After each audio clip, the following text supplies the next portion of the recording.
안녕하세요. 챌린철치의 지광진입니다. 오늘 여러분과 함께 욥기 33장 말씀으로 이야기 나누려고 합니다. 하나님이 이렇게 하시는 것은 사람을 잘못된 데서 돌이키시고 그들이 교만하지 않게 하기 위해서이다. 하나님은 사람이 멸망하도록 내버려 두지 않으시고 생명을 죽음에서 구해내신다. 욥기는 욥의 고난에 대해서, 그 고난을 인내하는 것에 대해서 종종 이야기 듣기도 하고 그렇게 읽기도 합니다. 그러나 욥기에서의 욥은 인내하지 않았습니다. 욥은 이 고난을 이해할 수도 없었습니다. 이유를 찾을 수 없었던 것이죠. 심지어 욥기서가 끝날 때까지 그 이유에 대해서 이야기해주지 않습니다. 욥은 억울하고 자신의 의에 대해서 계속해서 이야기합니다. 욥기에서 욥의 친구들 그리고 욥의 아내가 분명히 이야기하는 것이 있습니다. 그것은 도덕적, 윤리적인 명분으로 너가 어떤 잘못이 있기 때문에 이 고난을 받고 있다라고 인과응보적인 세상에 존재하는 그럴듯한 규칙과 사상으로 계속해서 이야기합니다. 너가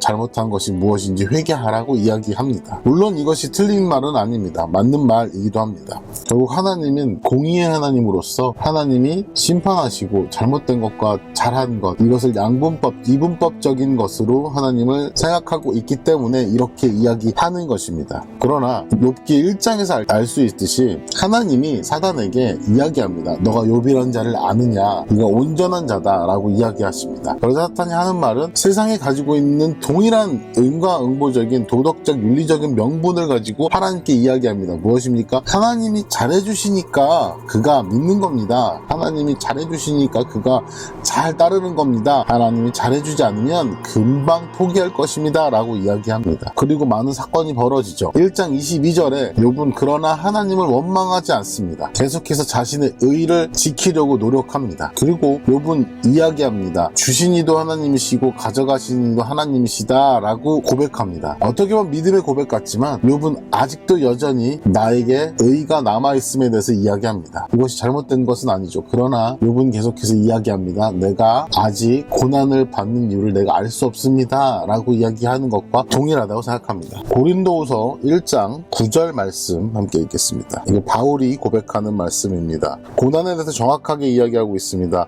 우리의 마음에는 사형 선고를 받은 것 같은 느낌이 들었지만 이러한 일이 일어난 것은 우리가 우리 자신을 의지하지 않고 죽은 사람을 다시 살리시는 하나님을 의지하도록 하기 위한 것입니다. 이렇게 이야기하고 있습니다. 욥은 결국 내가 태어나지 않았으면 좋았겠다라는, 결국 내가 죽었으면 좋겠다라는 고백까지 하게 됩니다. 욥에게 이 고난을 주신 이유는 우리가 말씀을 통해 정확하게 알 수 없지만 욥에게 이 고난을 주셨을 때 이유는 단 한 가지 라고 생각합니다. 욥이 모든 고난 가운데서 남아있는 것은 하나님뿐이었습니다. 하나님과의 관계뿐이었습니다. 친구도, 엘리후라는 사람의 등장도, 아내도, 자녀들도 모두 떠나고 사라진 다음에 남아있는 유일한 관계는 하나님뿐이었습니다. 하나님께서 이야기하고 싶으신 것은 이겁니다.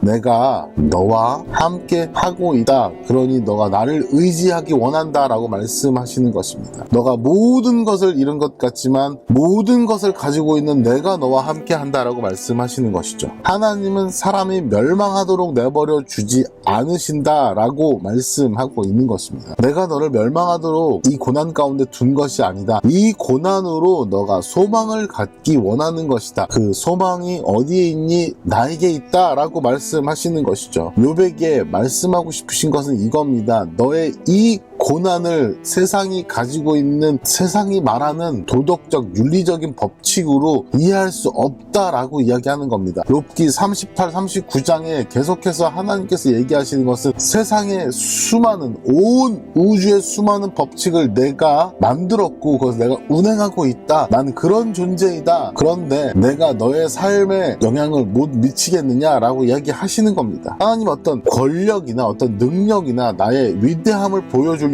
자랑하려고 욥에게 그것을 이야기하는 것이 아닙니다. 내가 그런 존재다 라고 이야기하시면서 내가 그런 존재이지만 내가 너를 사랑하고 너의 끝까지 남아있는 자가 나다 라고 말씀하시는 것입니다. 욥기서 42장 2절로 5절 말씀에 주께서는 무슨 일이든지 다 하실 수 있는 분이시므로 주의 계획은 어느 것도 좌절될 수 없다는 것을 나는 압니다. 무식한 말로 주의 뜻을 흐리는 자가 누구겠습니까? 바로 나입니다. 내가 이해할 수 없는 말을 하였고 너무 신기하여 내가 알 수도 없는 말을 하였습니다. 주께서는 저에게 이제 너는 들어라, 내가 말하겠다. 내가 너에게 물을 테니 너는 나에게 대답하라 말씀하셨습니다. 전에는 내가 이제 대하여 위하여 귀로 듣기만 했는데 이제는 내 눈으로 직접 보았습니다. 하나님은 이 고백을 기다리시는 겁니다. 욥이 이야기합니다. 내가 알 수도 없습니다. 내가 하나님을 이해할 만한 존재가 아닙니다. 하나님의 이 큰 뜻을 알 수 있는 존재가 아닙니다. 내가 귀로 들어 지혜로 알고 지식으로 알고 있던 것 이제 내가 눈으로 알아서 내 마음으로 그것을 받아들이겠습니다 라고 이야기하는 겁니다. 하나님은 이것을 기다리시는 겁니다. 세상에 많은 것들에 대해서 우리는 왜 그렇지? 이유가 뭐지? 뭐 때문이지? 내가 뭘 안 해서 그런 건가? 뭘 또 해야 하는 건가? 라는 그런 법칙과 규칙 가운데 갇혀 살지만 하나님은 이야기하십니다. 그것과 상관없이 내가 너에게 하는 일들이 있다. 그것은 내가 너에게 사랑하기 때문이다 라고 이야기하는 것입니다. 고린도후서 1장 9절 말씀처럼 하나님만 온전히 의지하기 원하시기 때문에 결국 하나님만이 답이라는 것을 너가 인정하기 원하시기 때문에 세상의 수많은 원인과 이유와 결과론적인 것을 보는 것이 아니라 그냥 하나님의 존재만을 의지하며 나아가기 원한다라고 말씀하시는 겁니다. 내가 너와 함께 할 테니 너가 귀로 듣기만 하지 말고 눈으로 마음으로 알기 원한다라고 말씀하시는 겁니다.